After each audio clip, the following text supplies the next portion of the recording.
Welcome to a special FACEHAMMER show. I am joined by Steve Curtis, who is TO of the upcoming Bloodshed event, which I'm planning to attend by hook or by crook this weekend. So we thought we'd talk about the event, the lists, and just go through like the preamble for the event, because I'm sure we'll do some coverage afterwards. So hi, Steve. Thanks for joining us. Thanks for having me, Ross. Pleasure to be here. That's always good. So, been threatening to get you on for a while now, so it's good to actually finally do it. So, yeah, and I figured I finally emerged from spreadsheets. I'm ready. Yeah, yeah, you have been nerding out on stats all week, haven't you? So, so why don't you tell us a little bit about yourself, Steve? You know, your Warhammer background and what you, why you're on the show, what you do. You know, what's your thing? Yeah, so I am Steve Curtis. Been in the scene a little while, I think 2016, 17. Still a newbie for me. Yeah, exactly. Still a young'un. I did play old school fantasy, so yeah. I've been in the hobby for a very long time. My dad got me into it when I was very little, and he was always a fantasy player. Sort of got me into that. So I've always played old school fantasy. Was never any good at it at all. Didn't play it competitively, just play, you know, sort of garage hammer basically. Then did like a little stint working for Games Workshop, got into 40k a little bit, and then started testing out tournaments. And then as soon as AOS dropped, decided that was the game I wanted to play, even when it had no points and it was a bit the Wild West all over the place. Yeah, it's like, yeah, put down what you think's fair. Okay. Yeah. I think this is fair. I don't agree. The Gash is brilliant. I love him. So he was, so I mean, that's where I got started. I just playing AOS for fun. And then a few guys convinced me to give a heat a go. And that's where I met like Rich Morley and Paul Buckler, and I got introduced to like Laurie and some of those guys. And then after that, just started to meet more and more people, got properly hooked. Yeah, it's a good crowd when you get involved in the scene and that. And you're really predominantly a deaf player. Would that be fair to say? Like, yeah, Blood Bros. Exactly. Yeah, big deaf player. So I have dabbled with other things, but keep coming back to deaf. I just love it. I love the lore. I love the aesthetic. Collect all factions. So currently painting up all of my Soulblight Gravelords after selling, regrettably, my entire Legions of Nagash. I got rid of the whole army. So I was like, it's lockdown. I've got loads of time to paint. Oh, that's never sell painted models, man. Yeah, I can't do it. Like, it's funny because I've got in my cabinet, I've got basically every death faction. I've got a 2,000 points plus painted, but because Soulblight come out and my Legion of Nagash army is invalid, I technically don't have a legal Soulblight army. So I'm like, I don't actually have enough battle line painted, bizarrely, because I can't use like 3 units of 5 direwolves anymore. So those are the days. Unfortunately. So but I've even got like my Tomb King army in the cabinet, so it's like, you know, like nice. I've got all the death. So it's good. But I decided to take Nurgle to this one because I dabble in a few other things as well. So you've got a few different factions you play. Yeah, I did for my sins. I did have my Sons of Bahamut stint as I was like prepping up for Six Nations. You had to use that thing, wasn't it? But yeah, I mean, I've played a couple games with Sons of Bahamut, and I took them to a one-dayer and took double Kraken Eater. It was just stupid. I mean, like, good on there. It really was stupid. Like, I mean, like, one model could outscore their whole army against many of my games. So it was, I won that event. It was not surprising, but you know, it was it was good. It was good fun. But yeah, I've got a Sons of Bahamut army, but I just don't. I enjoyed playing with them, but I almost feel like once you've had like 4 or 5 games with them, you've kind of like had enough. Yeah, that's my thing. I was, you know what I mean? And it's like, I don't want to play anymore. I was very, very bored of that faction by the end of it. And also like when I So I played it as soon as AOS 3 dropped. I just picked them up and I was like, right, that's what we're doing for Six Nations. That's what I'm running. I'm just going to take that to every event.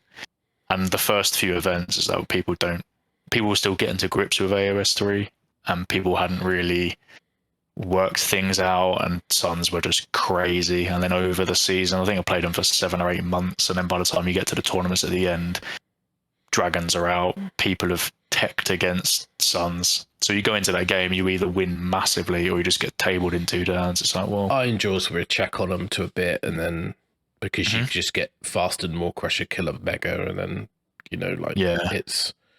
I think not that you see kill bows very often, but they kind of are a bit scary. But I think the dragon's definitely a hard counter. So just take one off, and they don't have to really commit either. I mean, the good thing with Suns is they'll typically just walk up to those objectives, hold there. Sometimes you can push and be aggressive and push someone back, but when the dragons can stay 36 inches away from you, move in the hero phase, move again, shoot you, charge you, kill one, it's like, well, okay, that's 1 down, turn 1, get the double turn, down turn 2, 1,000 points down on my army. Now I don't have the output to even kill dragons. So really struggled there. But I mean, that was my last run out with Blackout. That's when they dropped.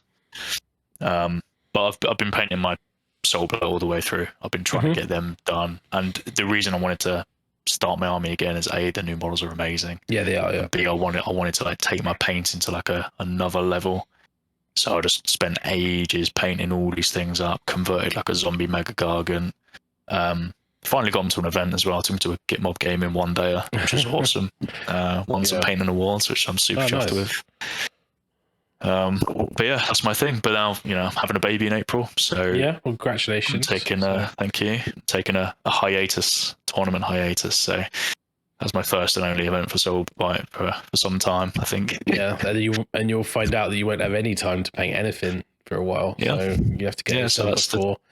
You have to paint that baby before the other baby comes along. Yeah, exactly. So, so you're running Bloodshed in the Shires. And this is your 2nd year, technically, but sort of COVID got in the way of, because I think it was a couple of years, 3 or 4 years ago, you ran the first one. Yeah, seems like an absolute age ago. So this is our 2nd actual running, but 4 years in the making, basically. So no excuses. Then, no excuses. No. It's going to be a good one. But yeah, it's good. We it's not just myself. I run it with Dan George, and on behalf of the Bucks Wargame Collective. And this is our second big event. So we've run lots of little 2 days, 1 days, but this is Bloodshed in the Shires. This is our big 80-man event. So super stoked running that this weekend. That's in High Wycombe. So we're running it. We've changed our venue from last time. We did have the luxury event last year, which was at Wycombe Abbey, which is like a Hogwarts style castle hall. No, so I mean we've still got a very cool venue. Don't get me wrong. Okay. We've had sort of issues with that, with COVID, and it's been a private school and stuff like that. So we're running it out of the Wycombe Arts Centre in Wycombe, which is it's used by the university, but it's an old converted church. So you walk into the hall, it's a massive church hall. You've got stained glass windows, you've got the old pulpits and stuff down the sides, but it's got a converted bar down the back of it. I got the image of the nice vaulted ceiling with the woodwork and the bar on the screen at the moment for people. So I'm quite excited. I'm not gonna lie. I'm quite excited to get in there and see what it's like. And how many players have you got? So it's an 80-player event. We are, our thing has always been not to sort of cram. We've tried to make it as comfortable for people as possible. Obviously, I think that's best, really. Yeah, I think so. And it's it's a nice number for us. It's a decent size that it's competitive, but also it's enough that we can pay attention to everyone and get involved. So it's quite decent. We've also got the main hall you can see there. You've got the big church hall that will fit all 80 players in. Got the big stage at the back, so that black curtain at the back will fold back and there's more space down there.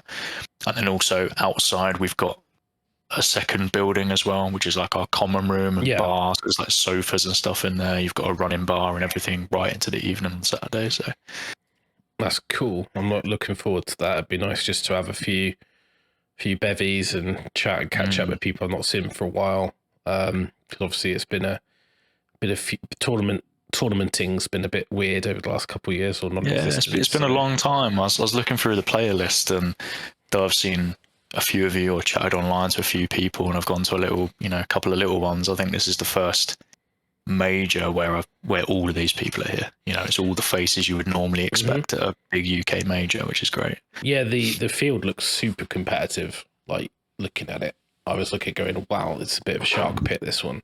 Absolutely. Like, you can go to another event and you might, out of like those players, like you might have like 5 or 10 of them, but it looks like they're all here. So yeah, you'd normally, like I said, like a 10% will be like top 20, like really going out to play for that podium. There's at least 40 players here. It's crazy. It's like half the field, isn't it? Yeah. So I was running through the numbers. I was looking at the player list and then the bad dice rankings. I think out of the current top 30 for this year, 22 players are in attendance, which is nuts. You've got 16 players that all play for a national team, like a current national team. You've got another 6 that have played for national teams historically. So it's it's an event for sure. It's an event when Ben Curry's come out of the woodwork, don't you? So exactly, yeah. I was like, I had to like double take him on the list. I was like, is he actually coming? I don't know. Like, he's still running Marathi. It's good. I know. It's the same army he's had for like 4 years. And I'm waiting for him to burst through the curtain, like just at the beginning of the event, just comes bursting onto stage. Like, no, it's good. It'll be fun to see everyone. So, obviously, like in terms of pack, I assume it's. I mean, I should know this, but you've read the pack, Russ. No, You've read the pack. I haven't.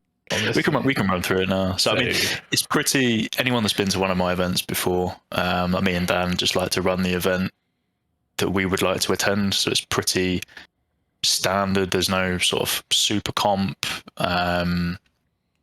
The scoring is pretty straightforward. It's win, loss, draw as first decider. Strength for schedule was second, and then total VPs for third. I wanted to take a little spin on it from last time. I went super crazy with my spreadsheets last time, and had secondaries and tertiaries, and then I had my allegiance awards. I had a completely different scoring system. And it was great. Keep it simple, right?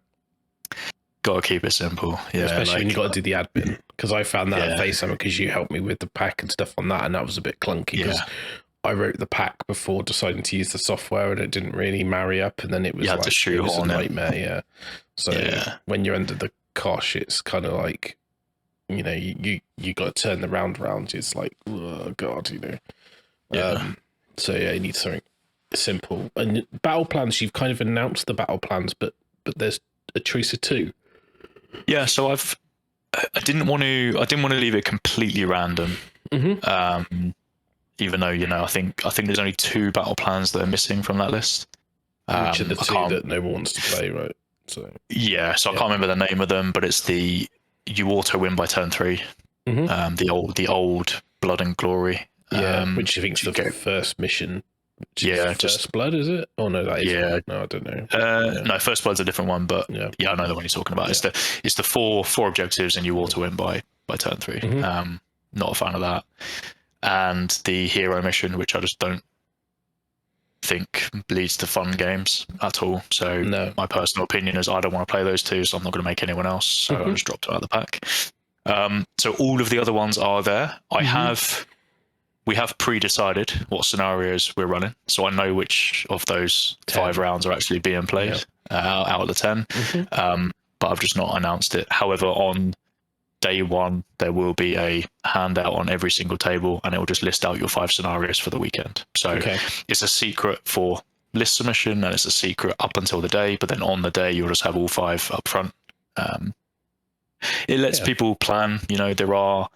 There's the no reserve one, there's the vice, there's both of the 6 objective scenarios. So you have to consider the fact I might just play them all. I might play none of them. Or just say dragons. Or just take dragons, which is And you could just move, and it just wins doesn't them all. matter. You don't need to ambush or anything. One drop dragons, just like no frills, all spills. You know, Seems to be long the trend, strikes and right? dragons. Push it in, no mercy.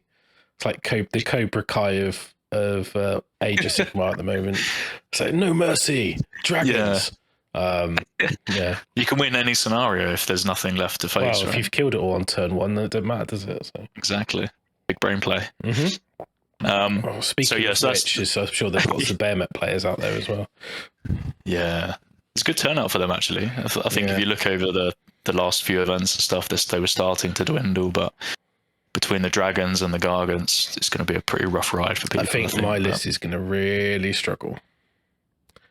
It really does not like gargants or dragons, but I knew that, and I just thought, oh, well. You might avoid them. I mean, I just can't be bothered at the moment to think about Warhammer competitively because it's so silly. It's like I'll play whatever, and it's such a silly game at the moment at a tournament. If you play the wrong matchup, it's so rock paper scissors. It's not about how good you are. It's just about did you turn up with X to their Y or whatever. You know, it's like there's a little bit of play, but to be honest, most of these armies are on the internet with almost like a play-by-play cheat sheet, and then you don't need to think too much really. I think as well that's quite apparent in the lists. I mean, a lot of the players are top players, but then also a lot of the lists are the same list, so it's not rocket science. A lot of it, I think, you know. But you know, it's good. There's people are practicing for worlds and stuff, so like they need to bring that. Yeah, I would have liked to have played my Legion Knight Soulblight, but there's no way I was going to get that painted in time. Not with all the stuff I've been doing. It's like it was a stretch just to be able to get the time this week to put some paint on some Nurglings and stuff like that. You know, I didn't really have time to do anything. So slow army to paint done nicely as well. I just finished my 2,000 points. It's not the 2,000 points I want. No, but it's not the 2,000 points you need either, by the sounds of it. No, I mean I've got a mega gargant. It's a zombie gargant. Yeah, no, I think the list I wanted had 30 skellies, 40 grave guard, and 40 zombies in it. So like, you ain't gonna be doing that quick, you know. Yeah, not the way I assemble models, so I take all the mold lines off. You know, it's alright if you just use a pair of scissors and stick it together and then just dry brush it. But although I do the dry brush bit, I don't, you know. But it takes so long to build. So long. I know. The skeleton. I know you feel about the skeleton kit. I can see you always getting withdraw there, rubbing your arms. You're like that. Like, just the skellies. The legs. Cool. So mad. But yeah, so we've got obviously we talked through the pack, and you've obviously got these allegiance awards are a little bit different. Yeah. So a little bit different. They're not quite what we had year one. So one thing I've always liked from various events over time, because I've just plugged things from different events that I've enjoyed. You know, when I wasn't very good at gaming, I used to go there and just try and be best in death. You know, this was back when it was Death Grand Alliance, and there were about 3 players out of 100 that would play with them. So I'm just competing with those guys. I can never podium, but that's what I want to go for. So it's kind of taken from that. And year one was, I think it was like General's Handbook 2, whatever that one was. Kill points was still a thing for the primary. So in that year, we had the Allegiance Awards, and they were very much geared around kill points, and they were themed to the Alliance. So the way the Death factions played at that time was it was very hard to kill whole units because you had all the grave sites, you had all the healing. So the award for the best Lord of Death was giving up the least amount of kill points. So like not having your units destroyed. Chaos was just go and kill everything. So the most kill points that both factions got. So I've tried to do something similar, but I did want to get out of my TO desk at this event, so I didn't want to have to sit there with a secondary spreadsheet tracking everybody's stuff, and nobody wants to. Super important, in my opinion. Yeah, and like nobody wants to track kill points anymore. So I've just tried to make it super simple. It's tied into the primary, so we've got Lord of Death. So the Death player that's given up the least VPs over the 5 games will be crowned Lord of Death. the awards will be non-podium awards as well. So if you win a podium first, second, third, then you can't qualify for the allegiance, and then the allegiance will be everyone outside of a podium award, just so the trophies are spread out a little bit more. The best destruction, so destruction player scoring the highest VPs over all 5 games. Savior of order, so this is meant to be, you know, cripple the enemy whilst retaining your own. So this is the order player that has the best VP differential between what you've scored and your opponent. And then champion of chaos, Khorne cares not from where the blood flows. So it'll be the highest combined VPs from you and your opponent over 5 games. Okay. Interesting. And then, so each of them have a slightly different thing. On each player's score sheet, I've got one printed for each of those factions. So if you're a death player, just always have on there what you're trying to aim for. And then I'll update that live, and I'll sort of update people between the rounds on who's like in the lead for each of those allegiance things. Because there'll be, you know, with this many dragons kicking about, especially, there were people just chasing that. I remember Chasing the first dragon? one. Oh, don't want to be doing that at your event. No. Hard enough as it is. Yeah. Yeah, no, it's good fun. I think year 1 was brilliant because we had people just throw in their games to try and win this award in the last game. My brother just completely threw his last game away to make sure he won the destruction award, which is hilarious. So no, a good thing. It's something that's just a little bit fun. And then combined with the other awards, we've got, you know, the standard first, second, third, favorite player. We've actually got more awards than is in the pack. So we've ordered some extra trophies from Matt at Pro Painted. So we've got our judges voted painting award, and then we've got first, second, and third player voted. Cool. Yeah. So there's lots more painting awards. I think the standard of hobby at Bloodshed's going to be pretty crazy as well. I know there's a lot of filth going, but there's lots of good painters. I went to a Warhammer World event at the end of last year, and the standard was incredible. Like, FACEHAMMER was amazing, like standard there, but this actually blew FACEHAMMER out the water, and me and Byron were like, I don't understand. Like, this is crazy. Oh, really? Yeah. I mean, literally, like, there was armies that would shoe in, could win, not even getting nominated because they ran out of slots. Oh, wow. Like, it was that level. It was crazy. So it was super That's good. nuts. Because FACEHAMMER is normally a very high standard, actually, isn't it? Yeah, So yeah. We didn't think something. we'd see an event that would top it. And then we went to the next event we went to. We're like, oh, okay, fair enough. So yeah. But yeah, that'd be cool to see some nice armies. I'm sure there will be some, but I'm not so sure how many of these dragon armies are going to be high standard. But there'll be some nice ones. You'll be surprised. I've seen a lot of work in progress and stuff that people have been putting together. So I think there's going to be some decent stuff. There's some phenomenal painters. Like Tim Pierce is coming. His stuff is crazy good as well. He cleaned up a lot at FACEHAMMER. So, because he had some really good OBR stuff. It was just his art was insane. He's bringing them back as well. Yeah, he's done some more work on them. So he's looking forward to seeing it. It's gonna be good. Yeah, that's good. So that's the pack, really. I mean, it's fairly standard, isn't it? I mean, like, pretty straightforward. Yeah. Pizzas, that's good. You know, why not? So Paz's pizzas. Yeah, it's gonna be good. So you did some infographics, didn't you? So I did a whole bunch of stuff. So I've spent I just wanted to, well, firstly, this came about because I just wanted to sort of heat up the event and put a bit of sort of excitement on the lead up. The other event we ran, we sort of started teasing little bits and pieces. I think every day, we did the same thing last time. We had like scenario 1 could be this or this.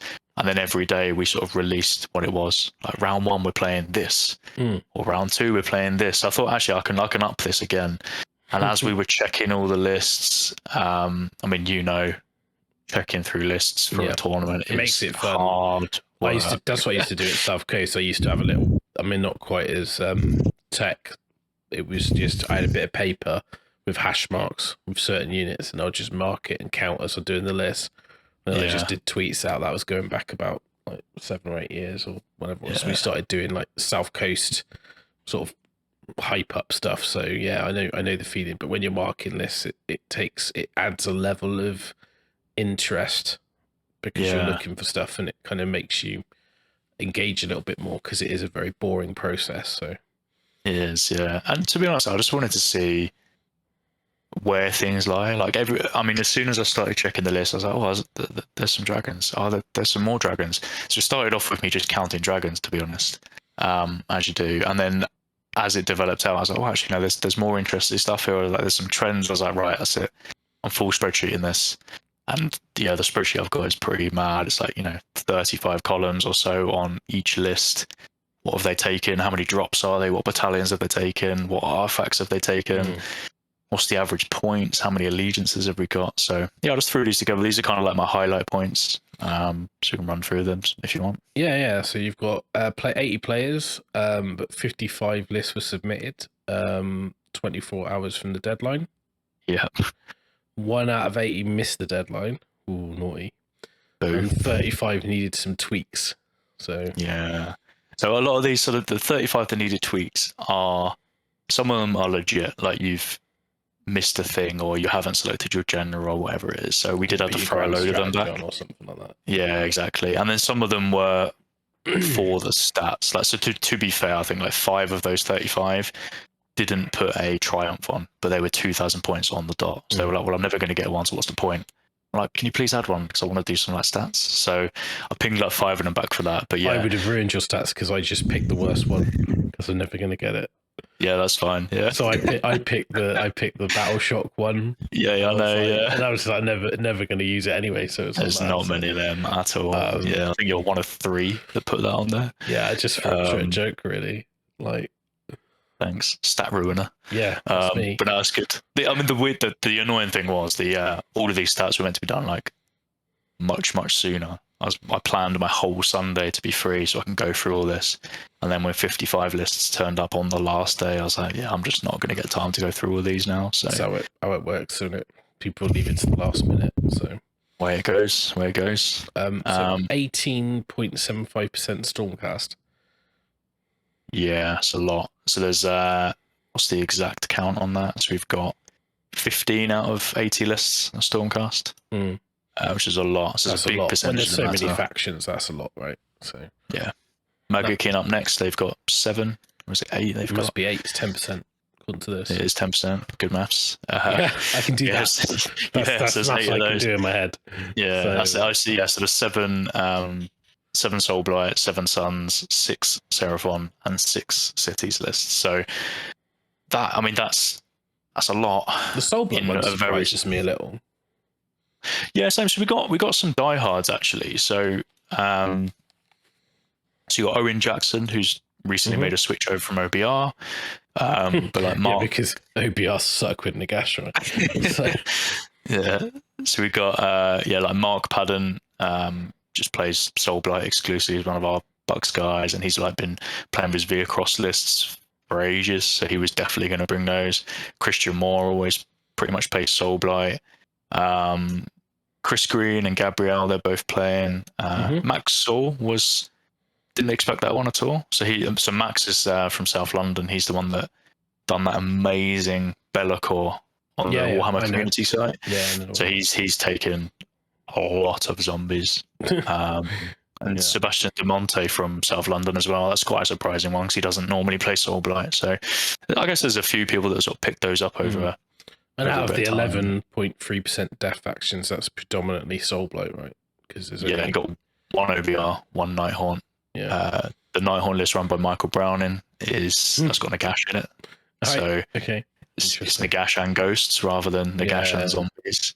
Pretty much the same sort of deal. No flesh eater courts. I mean, they've just taken an absolute dive in this edition. Right, they're just awful, aren't they?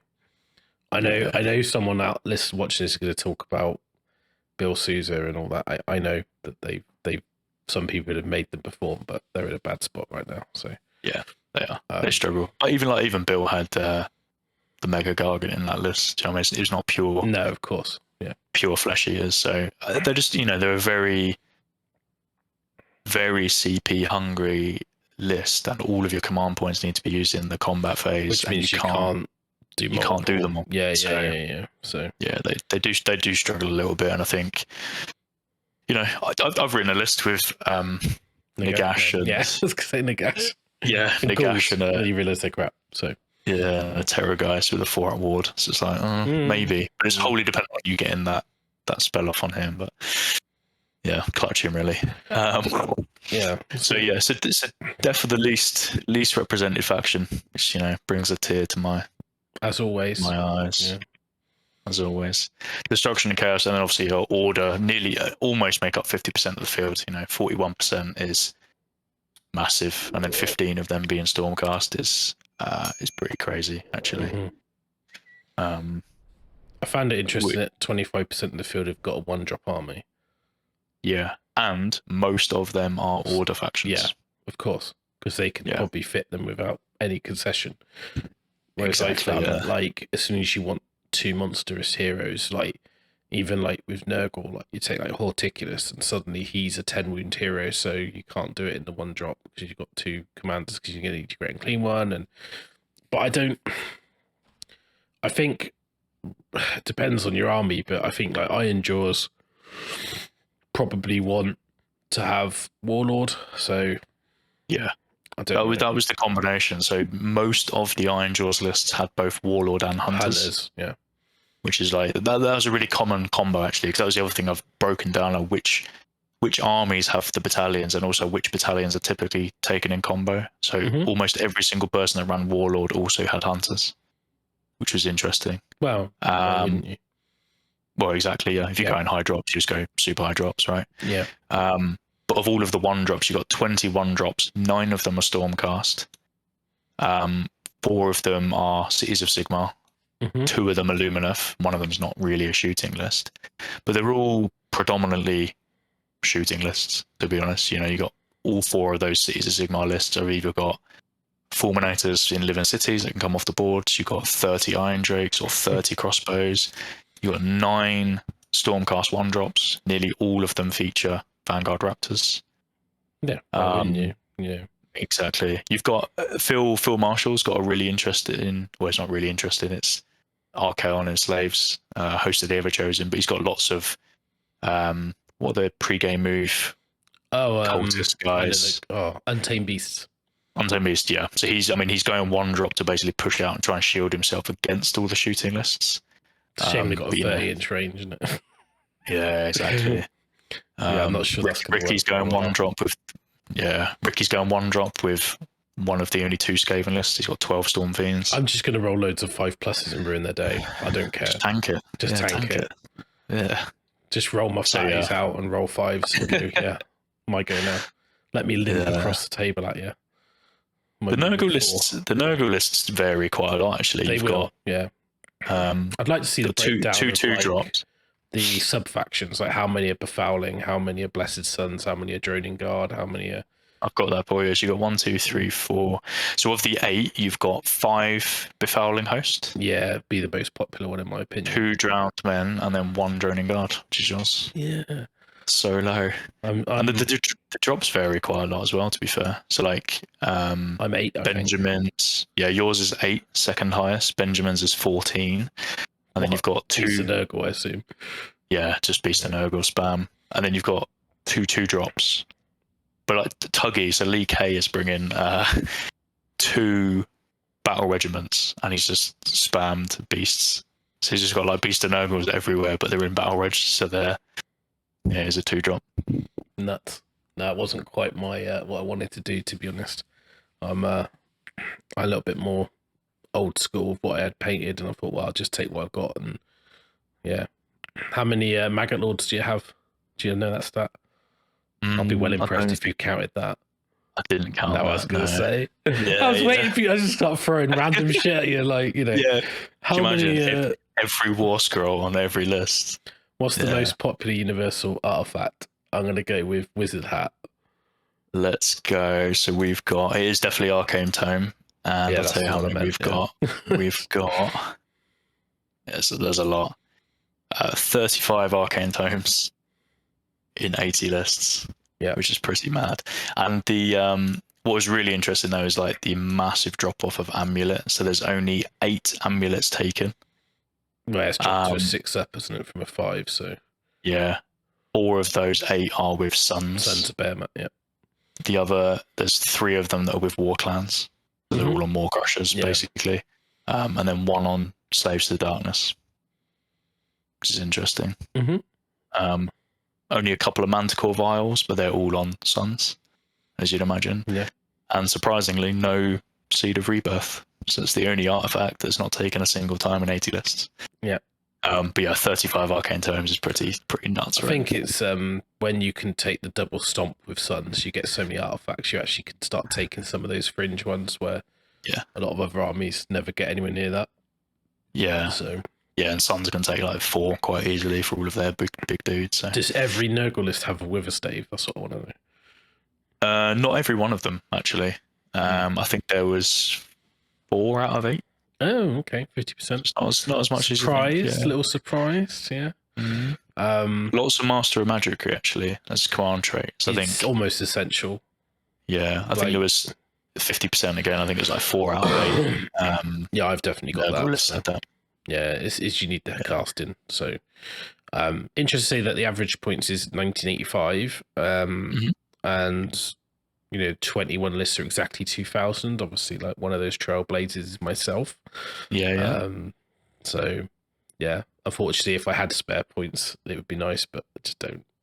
Yeah, I think some of the builds just don't allow it, do they? I think some people have tried to go quite low on purpose. There's quite a lot of there's a few like 1965 and 1970s, and you can see what they've done. They've got the +1 to wound buff, and it goes on that key unit, the Maw Crusher or the big unit of pigs or whatever it is. You can see what they're building for. But other lists are like, I just don't care. Whatever, 2,000 points, just go straight out. Average drops being 4.7 is quite interesting, but predominantly all of the order lists are 1 to 4 drop. Yeah, you said, I think you've got it in here that the average drop for Stormcast is 2. Yeah. So on 15 lists, so you can, you just know what you're facing when you're facing Stormcast right now, I think. 10 hammers, 2 Astral, 2 Hallowed Knights, 1 Knights Excelsior. So I think Knights Excelsior is more in it. So yeah. Astral Templar is quite good because it makes your dragons immune to Monsters Rampage, which is quite a big deal. Yeah. And then, because obviously being Roared, stopping you in all that defense is massive. Attack if you're going aggressive. But so hold the line for most selected grand strategy. Sounds interesting. Yeah. So there's a lot of those, I guess, with all those battle line dragons. It's kind of a no-brainer, isn't it? Go figure, right? Yeah. One Lord Croak. That's interesting. Shout out to Darren Styles. 16 Sallies.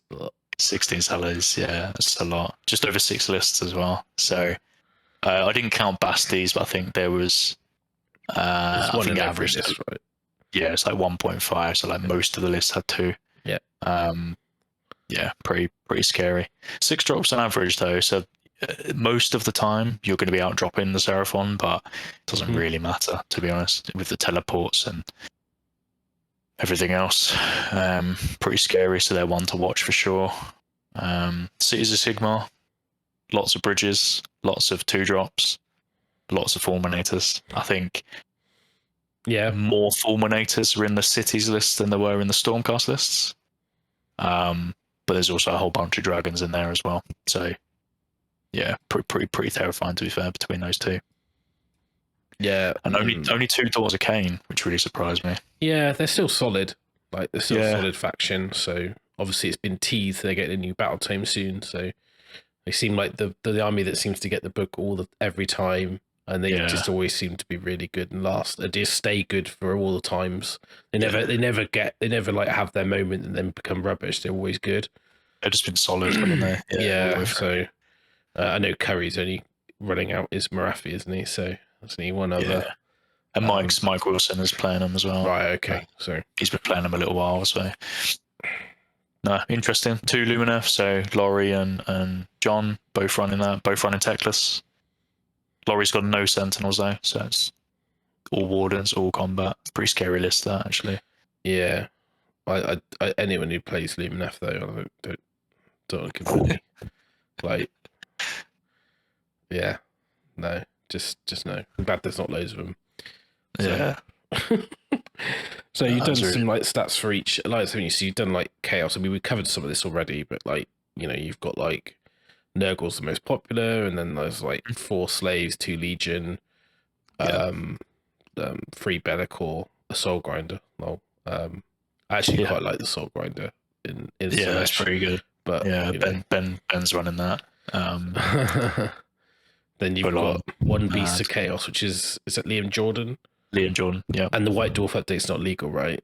No, not in play. This is old school based. Is it a Dragon Ogre spam list?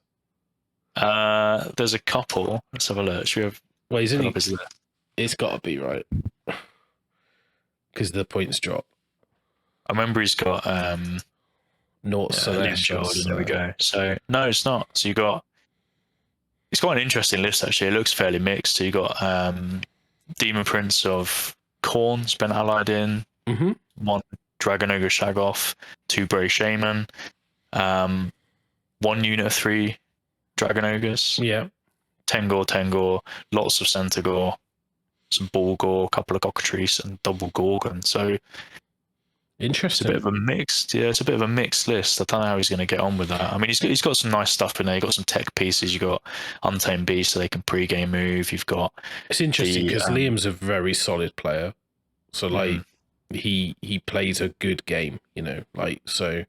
It's a very interesting choice because there's someone doing a poll in there where you take a pot and each pot you pick a player and he's in like the last pot, and I was like, oh, that's tempting because I know how good he is at the game, and I was thinking, although he is taking a knife to a gunfight, so we can do a shout out for that in a bit if you want. That's Mark Wilson's doing a bit of a place your bets, pick one from each pool kind of thing. So we'll run through that. It's a disgrace that I'm not in the top pool. No, I'm kidding.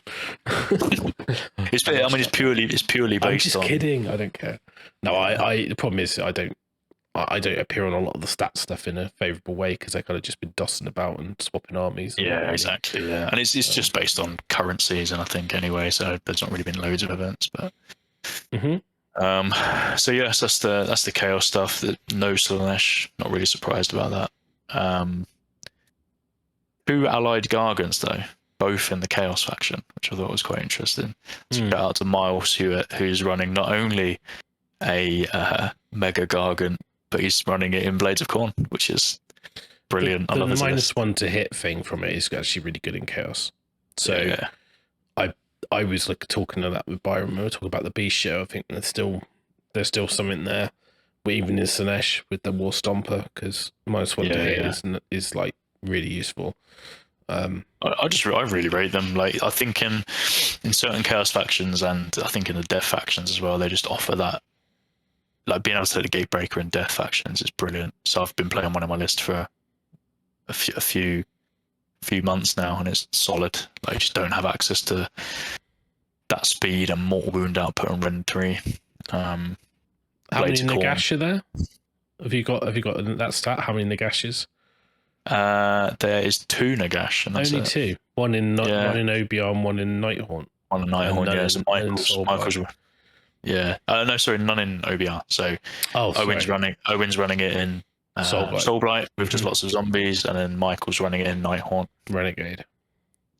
Absolute renegade. So 2, which isn't too bad. I mean, in terms of the god stuff, I did a stat on the gods as well. So you've got 5 Kragnos. So he's the most represented sort of uber character. 3 Be'lakor, 2 of them in Legion of the First Prince, 1 as an ally to slaves. Then you got 2 Morathi, 2 Nagash, 2 Teclis, 1 Archaon, 1 Croak. Does Morathi count as 4 though? Yeah, I guess. Yeah. She's easy. Anyone that's good can kill her. Don't worry about it. Croak's not a god anyway. Don't count him. No, exactly. That's what I said to Darren. Yeah. That's what I said to Darren. Is there an Alariel? Did you say no Alariel? No, it's no Sylvaneth. There's no Sylvaneth? No Sylvaneth at all. Laurie let the side down, you see. Yeah, Filth Chaser, isn't he? So. Yeah. So cares he's more not about winning. Archaon. Yeah, he does. Yeah.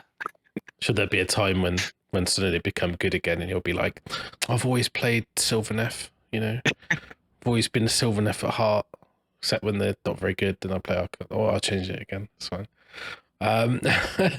So Sons of Behemat most represented in Destruction, and 15 megas and 9 bosses of the Stomp. So there's a lot of little guys actually. There's 3 or 4 lists all running little baby giants. Is that in Stomper? Yeah. Yeah. Yeah. Nice to see a whole bone battle splitter regiment, army. same one. Yes, that's Mikey from our club, Bucks. I mean, he has Pragnos in that list, but Yeah, well, you have to, I think.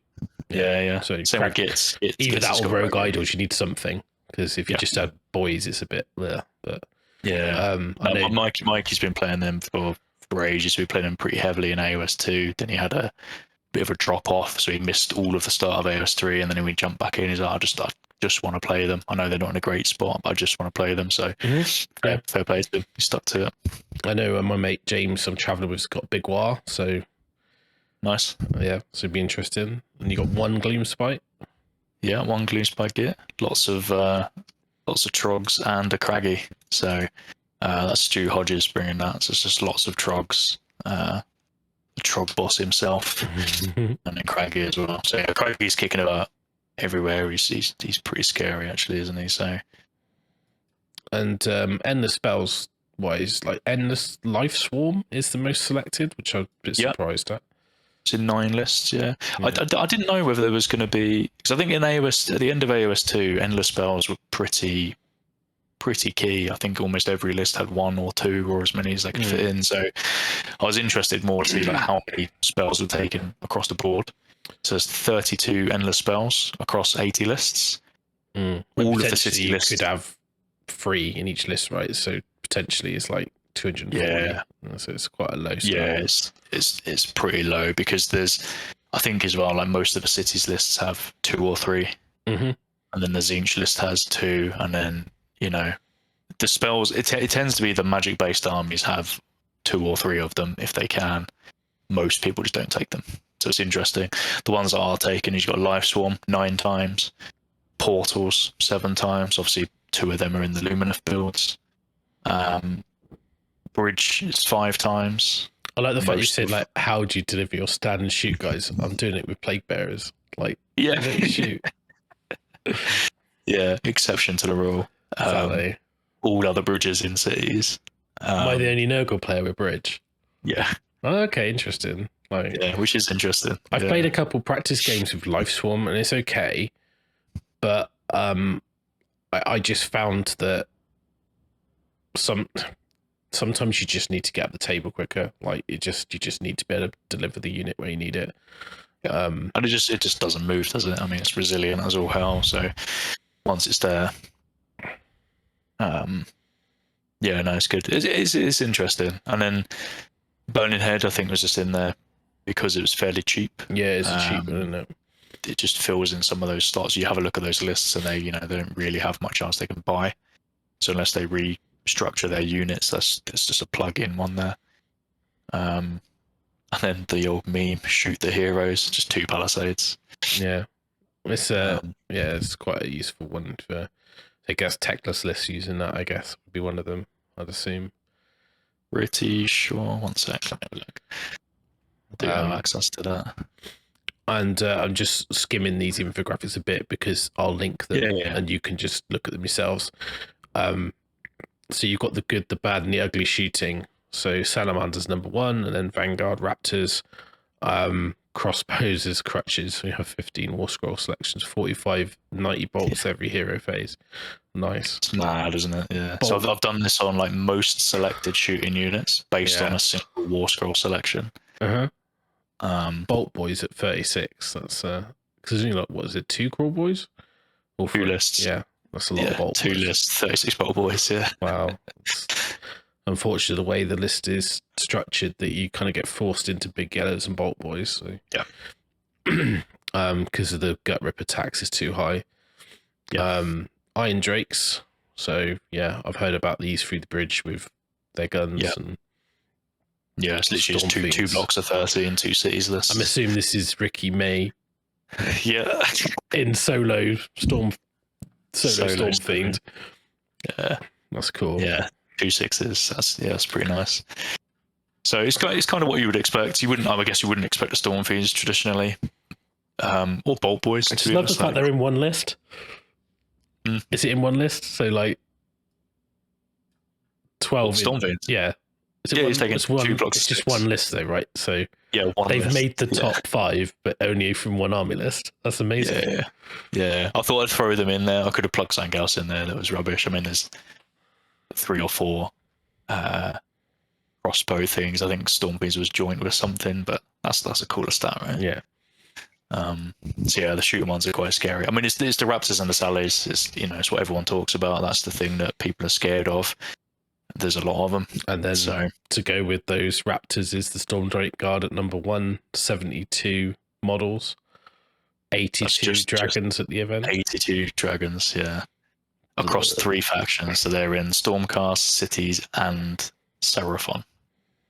But yeah, and that's including like the Dragon Prime, whatever his name is, and then like the big dragons. There's a couple of the big hero dragons kicking about as well. Oh, okay, interesting. I'm quite surprised at how many zombies are there. Yeah, and most of them are in just 2 lists. Oh, is that Nagash and zombies, is it? Yeah, no, just all the zombies. So Really? I think Max is taking 100 and maybe 200. So he's got 60. He's got a block of 60, 60, and 20. That's nice.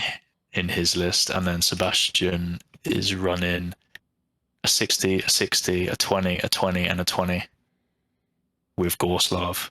So I think they're the only 2 Soulblight lists that run over. So there's 420 zombies in 2 lists. Wow. 2 or 3 lists, pretty much, which is a lot. That's a lot of painting. They're going to have bad backs by the end of the weekend. Yeah. Hope they're going to get all their turns in. Yeah, I struggle pushing 60 around. That's I don't do armies like that. I just can't. I ain't got the patience for it. Like it takes too long to play the game, and you see bad enough when you've got like 40 more tech and 2 units, like 220s. It still takes too long. So yeah, it'll look cool though. I can't wait to see both of them. Mega Gargant 17 megas, 15 of them in Suns, and the other 2 we spoke about earlier. They were Mercs in the Chaos lists. They just do what they do, don't they? Yeah. And then you got Stormcast. 13, so yeah, Fulminators. 26 Fulminators. Yeah. Yeah, most of which. So there is Adam Hall's bringing sort of an all Dracoth list. Mm-hmm. Is that Johnson's army, or is Johnson running that too? No, Johnson's running all dragons. Yeah, because he took all Fulminators and so I think it's the same. I think he's given him those Johnson's models. list. Yeah, exactly. So, and then Beasts of Nurgle 19. Yeah, 19 scrolls. So I there's haven't 2 got one in my list. No, I think that's just 2 lists, like 2 spam lists. Yeah, I've got one that I'm halfway through painting, which is for my summoning in case I feel like I want to join in. But I'm not like I do have I did buy like 7, which because that's the number, right? So you've got to have 7. Yeah. But I took a couple back because I don't think I'm ever going to run more than 4 in a list. I just don't. I don't think that's the way to play Nurgle, but I might be wrong. So yeah, it's just my. I've been DM'd by AOS Shorts Dan. He's like, "Can you talk to me about your army because I don't understand it?" And I'm trying to write something for Nurgle, and I was like, "Yeah, sure, fine." And we've talked about the gods, haven't we? So yeah, cool. So are there any there is Go Trek, right? There's 1, 2. I think there's 2. There's 1 in Deepkin. I think Dan Ryan's bringing that into Deepkin, and the other one is where's the other God Trek? Can't think now to save my life. Oh, here we go. Seraphon. Richard Wigmore. Yeah, so Richard's bringing Gotrek in Seraphon, and Dan's bringing him in Deepkin.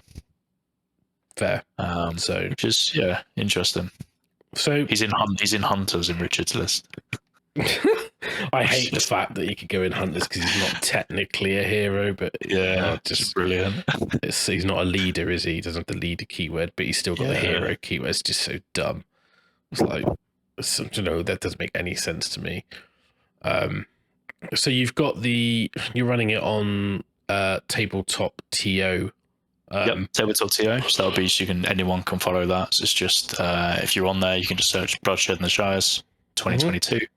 I'll link it below in the description, so you can just click on that. So and we've got you can see all the lists on there. You've done a nice list pack anyway, which is linked through that main page. but then people who want to follow along, see who's doing well, who's not doing well, how many times I'm going to get dragoned, which is probably a lot. So, yeah, it'd be nice to see, because there's some people who travel from up north for this, and there's some of the Just Play guys are going and stuff like that. So, we'll see. So I was quite excited to see Russ Ward's going, so that's cool to see him there. And then they've got Richie and James and all that lot. So it's a good crowd. There's a lot of people, a lot of names. So it's a who's who of Warhammer. I think it's big turnouts from all the big clubs. Like Paul Bucker's bringing a load of guys up from Dorset. There's a load of South London guys. I think there's 18 from our club, Bucks. All the Just Play lads, the Beast Midland guys, they're all coming down. You've got Mark Wildman and Dan Bradshaw and Christian. Good, it'd be fun. WS10 guys, all the Scribes guys. So I can't wait. It's such a good crowd. So go on then. I'm gonna put you on the spot. So give me your top 5 lists that you think you're gonna do well. Player and list combined. Who do you think is gonna be the top 5 in the event? That is putting me on the spot. I think so. I've got some ideas. I mean, obviously, I know the scenario drops as well, so I know what the thing is. But I think just generally, one of my top picks was Jack Armstrong. Solid player, scary list. I know list. this because I've seen conversations about this, but I love the fact he's got Van Dents because she's actually pretty good. She's nails. Yeah, people just don't even think about it, and it's it's just a terrifying list. Because you've really got to tech up for that. So Jack's running Living City, so he's got Frostheart Phoenix. I love the fact he's got Bastions of Hope as his grand strategy. No one's even know what that is, right? I don't know what that is. He's not going to have anyone left on the table after turn 2, so I think it'll be all right. But it's just a scary build. You've got 50 crossbows. You've got 2 units of 4 fulminators that can obviously start off the board, come on, shoot, move, charge. So the turn they come in, they just come in wherever they want. You've got a Phoenix with Arcane Tome. It's just solid. And you've really got to mesh your own game plan up to stop Jack doing his. Which is what makes those lists. I think it'll win games if you just don't know what it does. So I don't know what it does. I look at it now, I'm like, I don't know.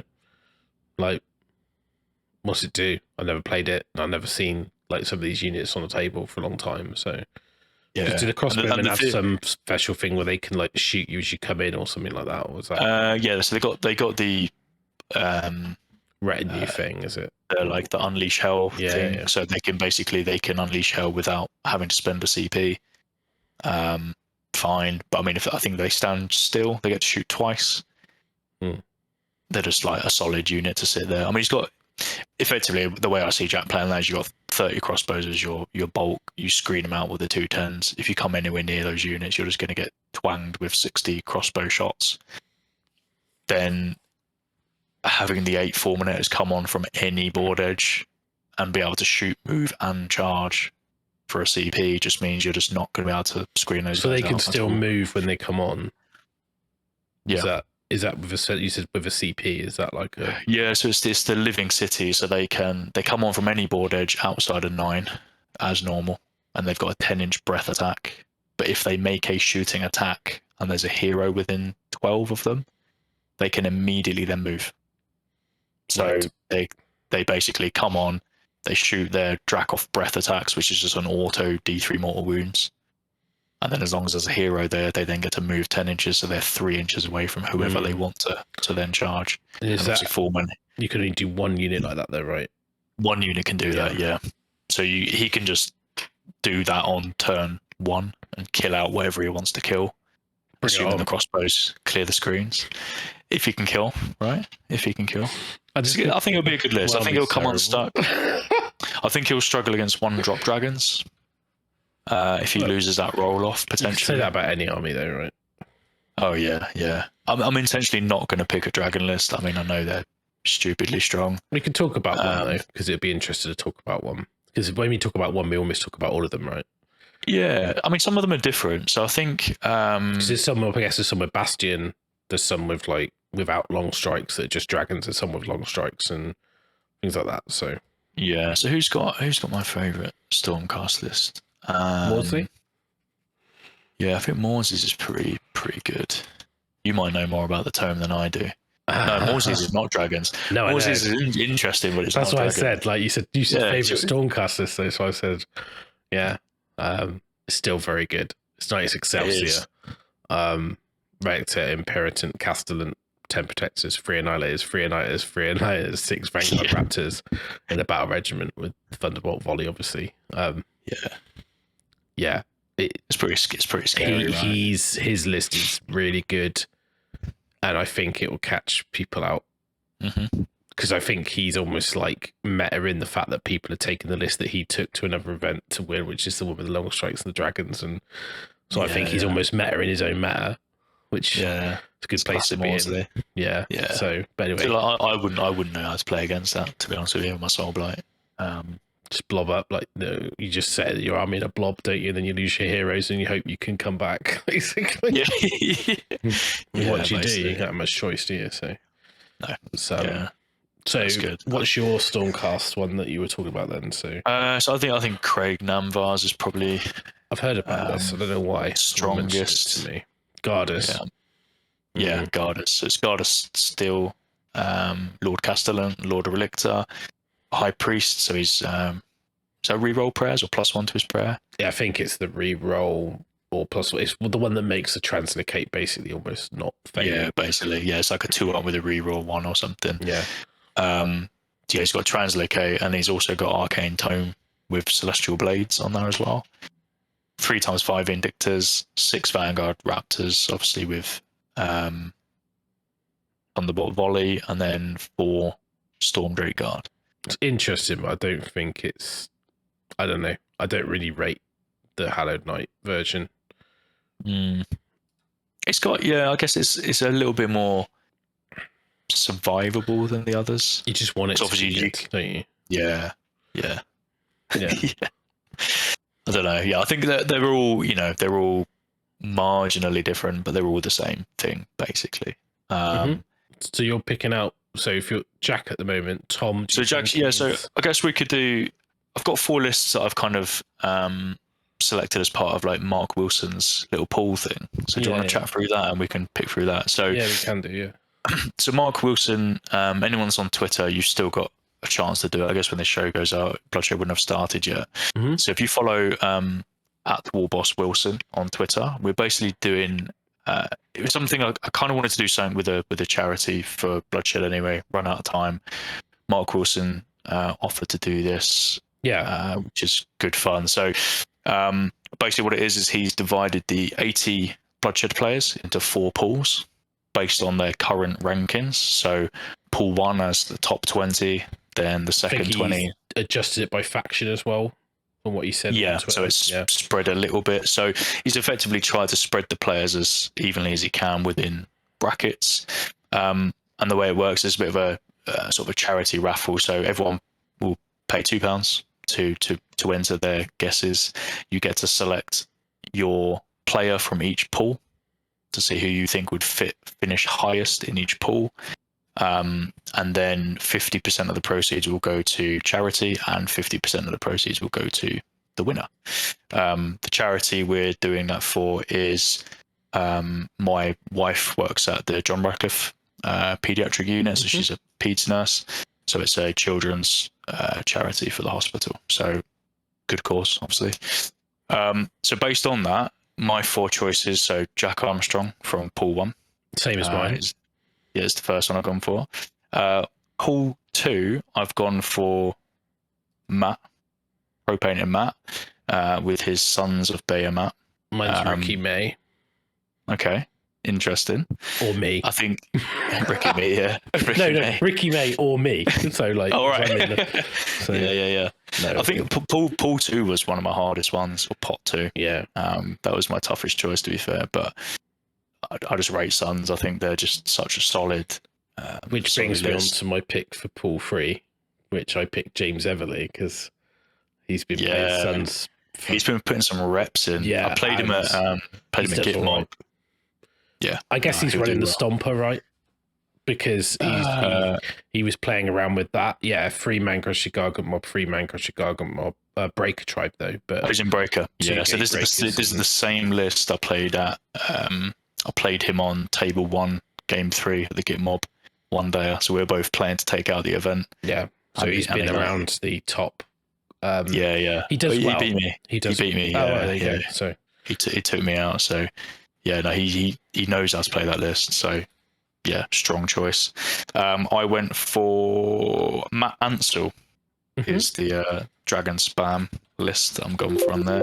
So Matt played it a one day, went 3-3. So again, he's getting some reps in with those dragons as well. And then pot 4, I've gone for Hugh Halligan from Lance and Buckler with his cities list.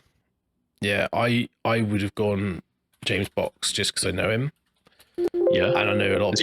He's running Big War, is he? He is a Big War list. It's a bit renegade. I think he's running it. I played a practice game with him.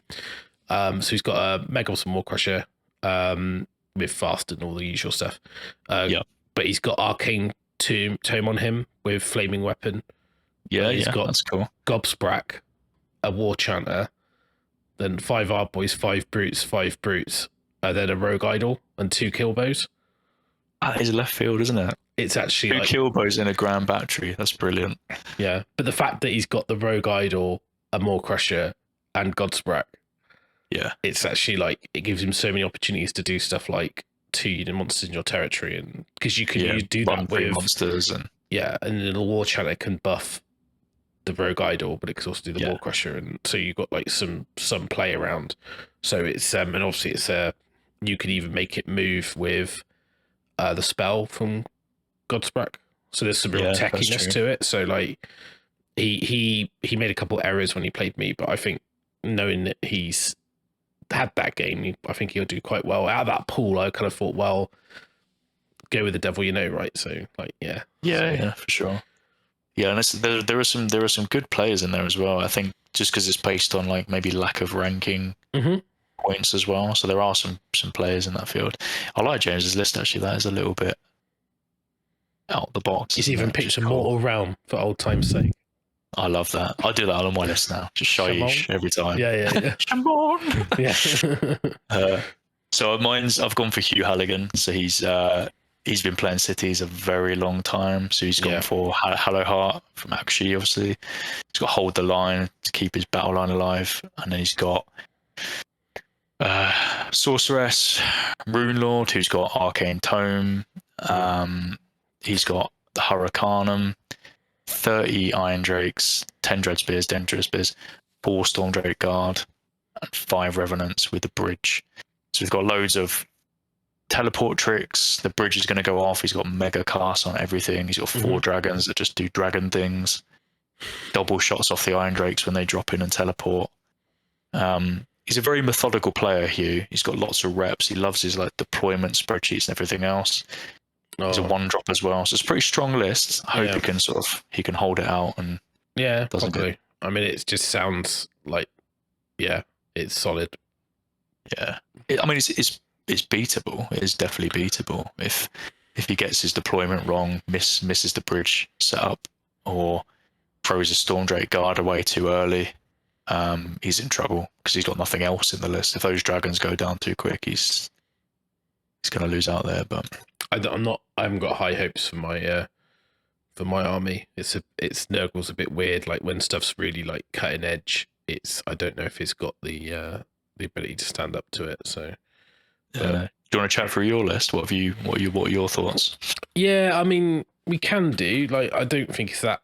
It's kind of where I've ended up. So it's Great and Clean One. He's got the blade and the bell. That's what the model's got. But actually, I probably would give him that anyway, because the blade being able to get an extra spell and the bell for the summoning points is good. Master of Magic for reroll cast. The spell Unbind, because Wither Stave, because it's great. Fleshy Abundance for the extra wound. Blowab, because he's my favourite.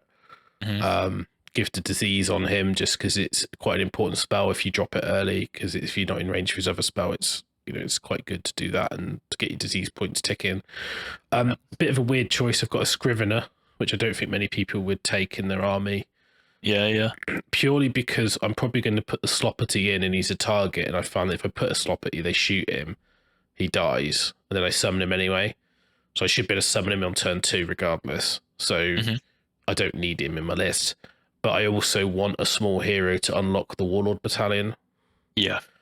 And he's got the Arcane Tome, and because he's not a hero that I need to really move and fight with, and his Scrivener ability is like you just can do it, and there's a spell, Favored Proxies, which you can cast, and as long as you don't move, then you basically can lock one of their models. So it's he's there to lock something I don't want fighting, and then what you can do is there's lots of little tricksy things you can do with the army, with like the bar pipe, where you take your casualties off, they're still engaged within 3 inches, and then you go, right, you're not piling in and you're not got the reach, so you can't do anything, but you're still going to get these points. So it's sort of techie. 20 Plague Bearers because you just need an anvil. Yep. 2 units of 3 drones. I've got a Lord of Affliction, sorry. Nothing on him. Just he's just in there. 2 units of 3 drones. I really like drones because the shooting attack is really good for putting on disease. So like you can unleash hell with them, and if anything's like infantry, like anyone's got big units of like shooters and stuff, just moving up and throwing death's heads chucks a load of disease on people.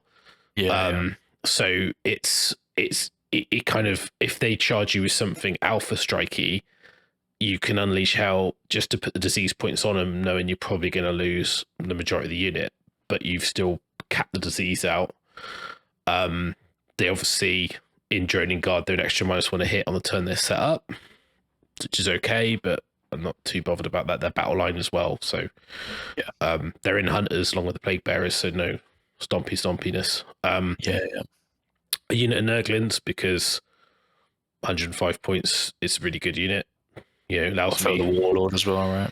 Yeah, fills the Warlord with something I don't care about being stomped on or roared, and then it allows me to try and get my contagion ticking if there's an opportunity to deploy them in their territory, but not really in a place that they want to go off and get them. So they're just going to generate me points. I found that when I played a couple practice games, when I had the Lord of Afflictions in my general with the trait which does you can't use command abilities and they get CP. The problem is you never want to put them in the sky because you don't get your command point. And you're like, actually that's massive. So I just found that he's just not going to be my general. And like he just become he's still good, but I'm like I kind of, the other option you could go with this army is Befouling Host. You put beasts in your battle line, and you take like, and you kind of, it's a similar list, but you're obviously not Droning Guard, and you don't need the Lord of Afflictions. Then you can do something else. But and I've got Soul Scream Bridge. So normally I run Life Swarm, so I practiced with the Sloppity and Life Swarm instead of the Scrivener, who's slightly cheaper, and Bridge, because Bridge is slightly more expensive. So I don't know, after this event I would decide that I'd rather have Life Swarm and 10 points under. But I don't know. Just see how it plays, because you can definitely see how it's going to work with the Plague Bearers. You just teleport the anchor up. What I like about having the Scrivener, if someone tries to alpha the Plague Bearers, I can +1 save without having a hero phase. Because I know they've only got 6 up, but it makes a difference in the numbers if I get them a 5 up save. So I actually get to roll a dice on a rend 1 attack for a 6. Then I get my 5 up. It makes a difference, and it could be enough before I have a chance to cast Feshy Abundance or put a Sloppity down, or those things. So I don't know. I think it's okay. It's sort of balanced. There's a bit of everything. The idea is just stack disease, get the Witherstave in range, and the other combo is with Bloab, because he can do his disease, his spell where you get D3 mortals, so you can pick on something, and then I've got a way to shut a model down with the Scrivener. So I found that it's really useful if you can just basically stop a model doing anything, and you're just there going, well, you're not doing anything, and then you win your attrition by just standing next to stuff. And Nurglings are great for that. And you know, I did think about like Morbidix or Guts, but I'd have to paint one, so I didn't have time. So it's like, well, that'll do. Yeah. But yeah, It's how you like to play your lists anyway, isn't it? Like a bit more balanced, bit of everything, and yeah, and then just try and play out of stuff. But unfortunately, the game doesn't lend itself to that at the moment very well. So it's I know that it's not good against Gargants. It's probably not very good against Dragon Spam.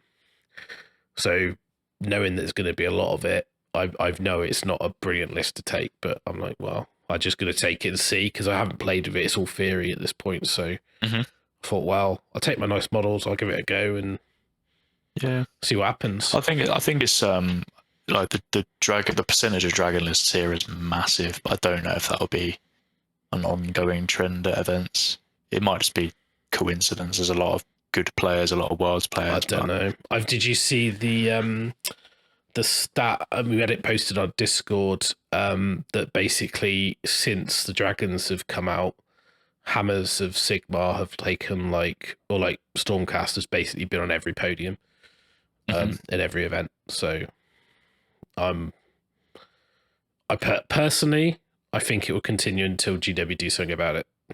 Yeah, because it is that good. Yeah, because you don't even need to have a whole army of them. I think that's a trap. I think just having a unit, or a unit and a hero is more than enough. Yeah, that's why the 6 raptors and the 4 dragon lists are everywhere. Yeah, that's the stronger build. Some will have a prime. Some will have, you know, Gardas in how, you know, it's a similar list with a slightly different take on it. Yeah, you know, Relic to translocate raptors, whatever. Bastion redeploy to do the mortal wounds on the in hammers, you know, whatever. But you know, I just, if you went all dragons, I'd probably go Astral Templars for the immune to monsters rampage. So but I mean, it's solid. But so what do you think is going to win then? What do you think is going to win the event? Do you know what? Normally I would have an idea of what would finish in the top 10. But I think just because of the standard of list and the quality of the players, it's anyone's. Could be anyone, to be honest. Yeah. Because I mean, like so what I'm doing round 1 is everyone that's coming up in their travel pairs, I'm grouping together so people don't play clubmates. Yeah. Round 1, and I'm not doing grudges. So unless you're part of your travel group, and some people have opted to stay out of that, so they're happy to play clubmates. I've left them out. Round 1's completely random. Like, it could be all the dragons paired against each other. It could be completely. That wouldn't be that random, would it? Well, yeah, I'm gonna rig that. All the dragons. No. So you know, but round 2, round 3, like if everyone's unlucky and just gets tabled by dragons, and round 2 all the dragons play each other, don't they? So I think eventually those guys are gonna just knock each other out. I mean, you got some like old school big names from the old days. You know, like Ben Johnson, Ben Curry. And then you've also got, you know, Jack Armstrong, Tom Maudsley, like they're all capable. I would put money that Maudsley would do well. Like he's probably going to be on a podium. Same he's with on Jack. A bit of a hot streak, isn't he? Yeah. But he just does take. He seems to be at that point.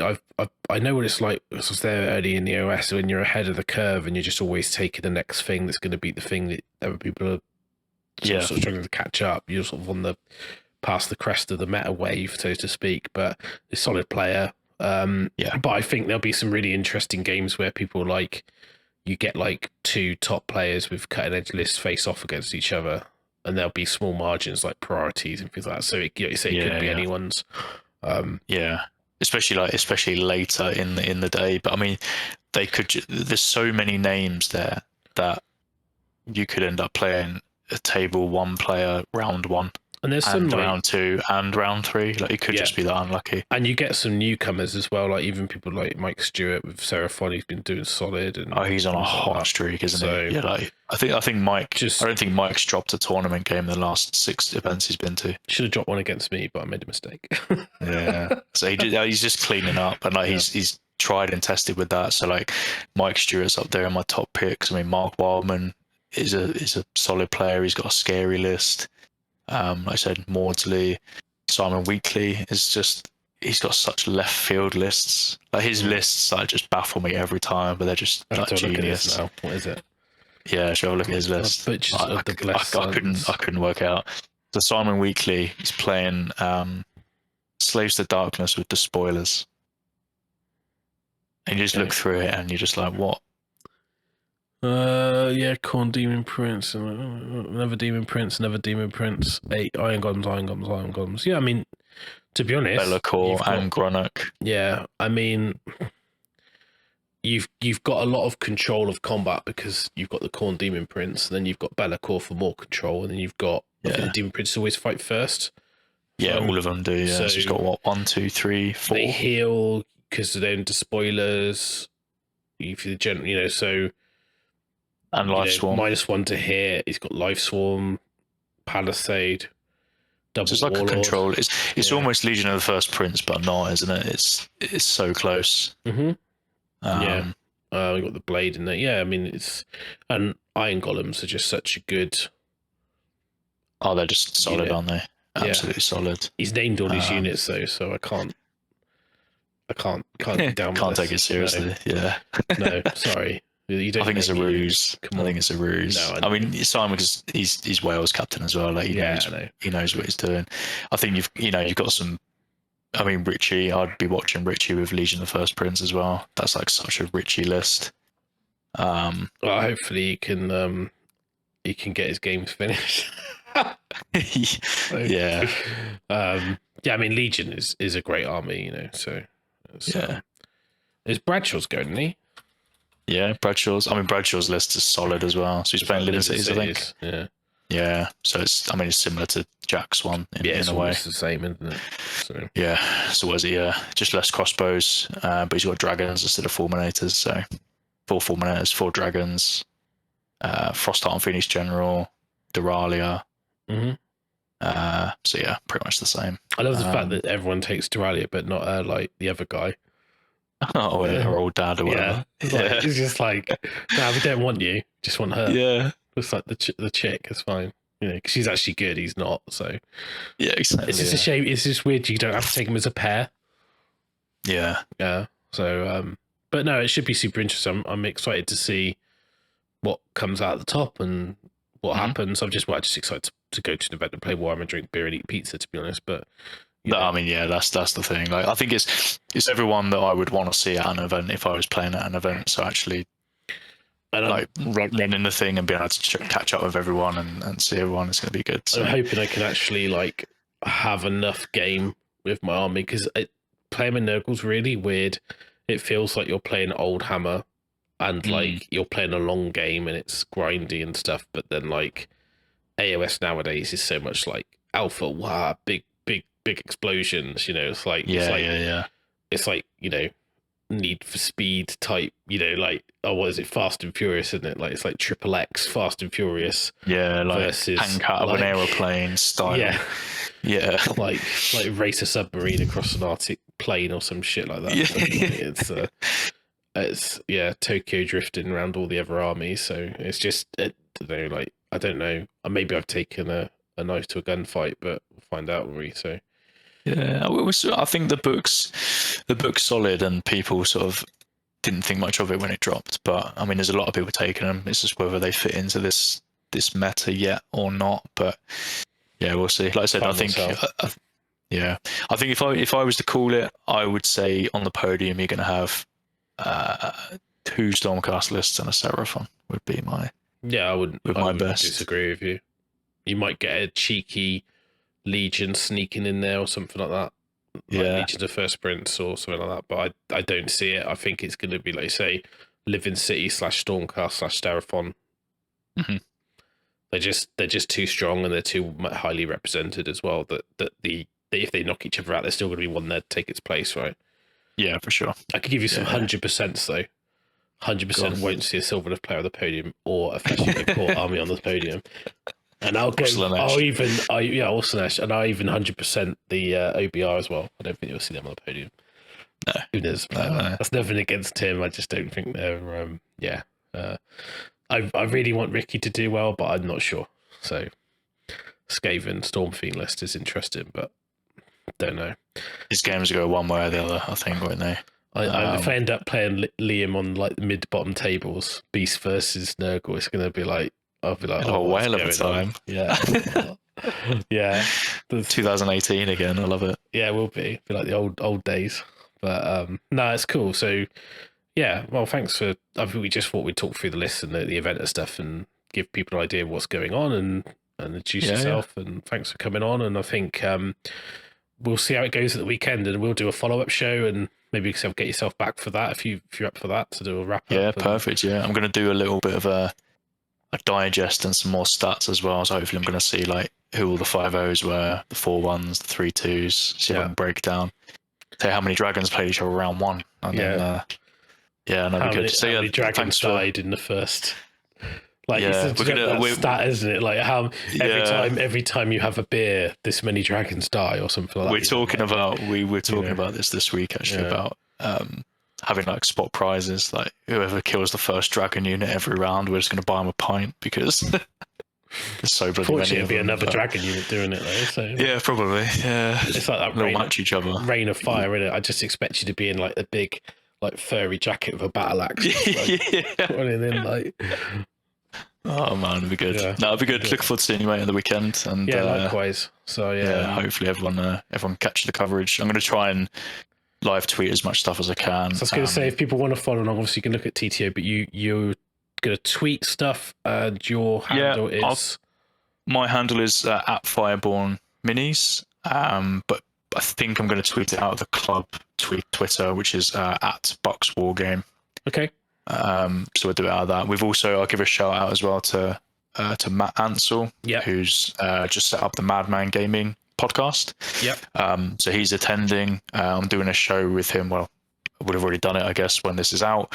But he's going to be about on the weekend. He's going to try and grab people and do like sort of player interviews, and he's going to do a bit of coverage and stuff for his YouTube. So yeah, so he's based on YouTube, isn't he? It's Madman Gaming. So we'll Madman Gaming, below in the description. So if you guys want to check his channel out, I'd much appreciate that, because I know he's just starting out. So I say high tide rises all ships. So we exactly check everyone's content out. So hopefully it'll go well, and hopefully I don't do too badly. So because I'm a bit nervous about like going and just like being even more washed up than I am at the moment. But you're not the only one, mate. You're not the only one. So no, hopefully it'll be good, mate, and hopefully have a good time. I think I just need to take some popcorn to watch Ben Curry's reaction, because he hasn't played Marathi at a competitive event for so long. He's going to go from like, she's the best thing in the world, to like, dragons everywhere, and like, I just want to see it. So it'll be funny, because I know what he's like. He's just Mr. Extreme Opinion, so it'd be great to see him like throwing it out there. But no, it'd be good. I'm really looking forward to it. So thanks everyone for checking out this video. Thank you very much for coming on, Steve, and wish you all the best for the weekend. I know it's a lot of pressure to run an event, so hopefully goes well. I'm sure it will, because a lot of stress. We've got someone's going to take home the Bucks Battle Swan is our podium. So Dark Fantastic Meals is 3D cool. printers. Yeah. So it's our Bucks logo, custom made into trophy. So hopefully someone's going to take this bad boy home. Yeah, that's cool. Yeah, I did wonder if that was a dragon for the event, or that was just yours from something else. Yeah, no, we've got our big. This is the first place. We've got second, third, and then we've got faction specific ones. So Dark Fantastic Meals has designed this. And then, he's produced those for us every year. So big shout out to him as well. Yeah, awesome. All right. Well, thanks everyone for watching. We'll catch you all in the next one. Take it easy. Bye.